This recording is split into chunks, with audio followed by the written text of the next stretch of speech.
برای نتیجه گیری از هر آنچه گفتیم باید مفهوم خدا را در مسیحیت نقد کنیم. ملتی که خود را باور داشته باشد خدای خاص خود را دارد و در وجود این خدا آن شرایطی را ارج می‌نهد که به آن به مرتبه والا دست یافته است. یعنی فضیلت‌های خویش را می‌ستاید و علاقه به خویشتن و احساس قدرت خود را در وجودی فرافکنی می‌کند که از او می‌تواند سپاسگزار باشد. ثروتمند در پی بخشش است و قومی مغرور به خدای نیاز دارد تا برایش قربانی بدهد. دین در چنین شرایطی نوعی آیین سپاسگزاری است. فرد خویشتن را سپاس میگوید و برای این کار به خدای نیاز دارد. ببین اصلا انگار خدا وجود نداره. داره میگه خدا رو چجوری ساختی؟ بخش 16 میشه. اگر خدا خشم، انتقام، حسد، تمسخر، نیرنگ و نیرو نداشته باشد پس دیگر چه قدرتی دارد؟ میگه خدایی که نمیتونه مکر بکنه، خدایی که نمیتونه غضب کنه، خشم بکنه، خدایی که نمیتونه خدمت شما عرض کنم انتقام بگیره، این خدا به چه درد میخوره؟ این کجا این خداست؟ پس چیکار از دستش برمیاد این خدا؟ آن خدایی که حتی شور پیروزی و نبرد را نشناسد به چه دردی میخورد؟ چنین خدایی را نمیتوان فهمید. یعنی اصلا چه فایده‌ای دارد؟ بیشک زمانی که ملتی نابود میشود، زمانی که ایمان به آینده و در نهایت امید به آزادی از بین میرود، آن زمان که تسلیم نخستین شرط سودمندی و فضیلت‌های تسلیم شدگان شرط حفظ خیشتن قلمداد می‌شود، باید خدای آن قوم نیز تغییر کند.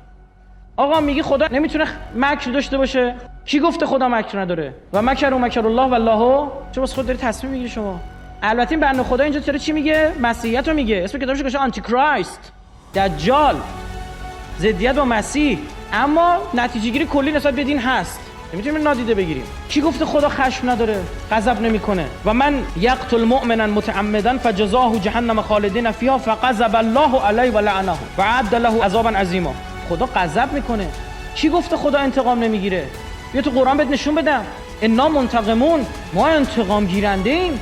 این خدا نماد قدرته. لا حول ولا قوة الا بالله العلی العظیم. برعکس ما قدرت رو تماما در اختیار خدا میدونیم. نه اینکه ایکس هم قدرت داشته باشه، ایگرگ هم قدرت داشته باشه. نه خیر، اگر دارن از خدا دارند. لا حول ولا قوة الا بالله. همان عیسی که شما میفرمایید پرنده چیز کرد، زنده کرد، گلی درست کرد و پرنده شد، کبوتری پرید، خود قرآن به این اشاره کرد. میگه گل برداشتی، سرشتی، شبیه پرندش کردی، فوت کردی، در اون دمیدی، پرید رفت. الا به اذنی، من خواستم. اینا قاطی کردن.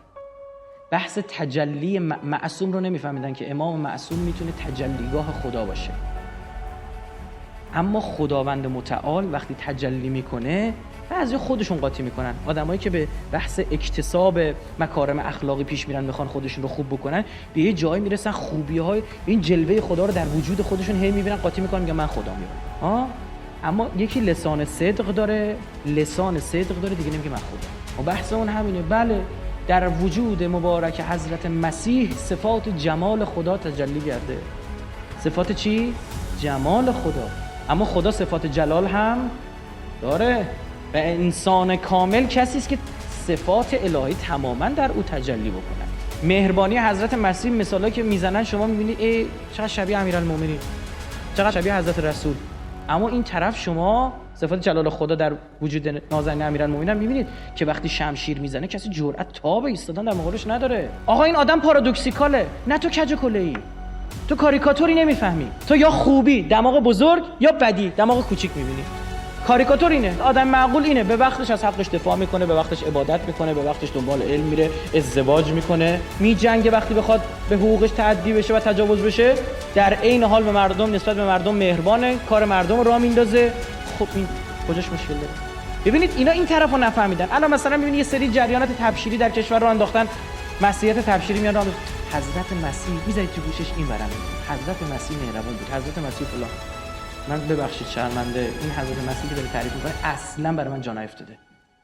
هیچ گونه به هیچ وجه برای من جا نیفتاده. تازه اگر حضرت مسیح اینجوری باشه به درد، گوش کنید، به درد یهودی‌ها فقط می‌خورد. ببینید چرا؟ چون اونا انقدر خونریز شده بودن، انقدر ببینید یه مثال برای شما بزنم. یه نفر پشت رول نشسته، داری میری آموزش رانندگی، داری میری به سمت قهقرا، بخوری به گارد اتوبان، داری میری تو دره، یهو میگه بگی فرمون سمت راست. آیا کلا میشه گفتش که رانندگی یعنی فرمون بگی سمت راست؟ خب معلومه این ور میری تو کوه. درست شد؟ برای کسایی که داشتن میرفتن به دره خشونت، جنگ، خونریزی، خشم، یهودیان توی اون برهه، حضرت مسیح گفت مهربون باشید.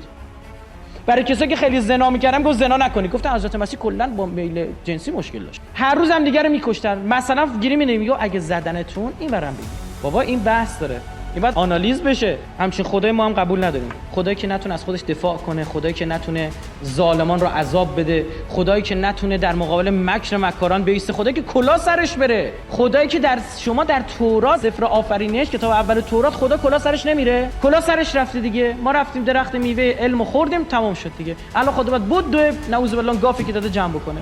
و این دریوریا هیچ ربطی به دین نداره. مفهوم خدا در مسیحیت یعنی همان خدای بیماران، خدای تارتننده، خدای شبحگونه. بخش 18 از فاسدترین مفاهیم خداست که در زمین به آن رسیدن. شاید این خدا شاخصی برای نمایش پایان‌ترین حالت در سیر نزولی گونه خدایان باشد. خدا بدل به مفهوم متضاد با زندگی شده است. میگه بابا زندگی یعنی شور میخواد، شور زندگی یعنی من برم ازدواج کنم، زاد و ولد کنم، خونه داشته باشم، به یه چیزای تمکن مالی نسبتا برسم. تو داری همه اینا رو زیر سوال میبری. این خدای شما این چه جور خداییه که با نعمات خودش چی داره؟ مشکل داره. این خدا رو شما مقایسه کنید با اون خدایی که در قرآن داره بهش اشاره میکنه، به شما میگه فسیروا فی الارض، برید همه جای زمین رو ببینید، کلوا و اشربوا، بخورید و بیاشامید، اما اسراف نکنید. این همه نوشیدنی، میگه یه عرق نخور، اونم به خاطر خودت میگم، اونم به خاطر خودت دارم میگم. این همه خوراکی میگم یه گوشت خوک نخور، اونم به خاطر خودت دارم میگم. بس که سرتق این بشر تو این همه نوشیدنی صاف میره سراغ عرق، تو این همه خوردنی صاف میره سراغ گوشت خوک. آقا یه عزیزی از پزشک برد تخصصی دندان پزشکی امریکا داره، ایشون اومد میگفتش که در امریکا خدمت شما عرض بکنم گوشت حلال مسلمانان خیلی فروش داره. مسیحی‌ها میخرن ها، اصلا سکولاراشون میخرن، تو دین اصلا نداره. میگه که اینا که اینجوری ذبح میشن سالم‌تره. بابا یه چیزی هست، نباید این که به عنوان یه اصل ما همیشه تعمیمش بدیم. خدا بدل به مفهوم متضاد با زندگی شده است، به جای آنکه توجیه و تأییدی بر آن باشد. با این خدا به زندگی، طبیعت و خاص زندگی خصومت ورزیدند. خدا راهی برای نفی عالم وجود و نیرنگی برای عالم آخرت شده است. با این خدا نیستی جنبه خدایی یافته و خواست نیستی تقدس.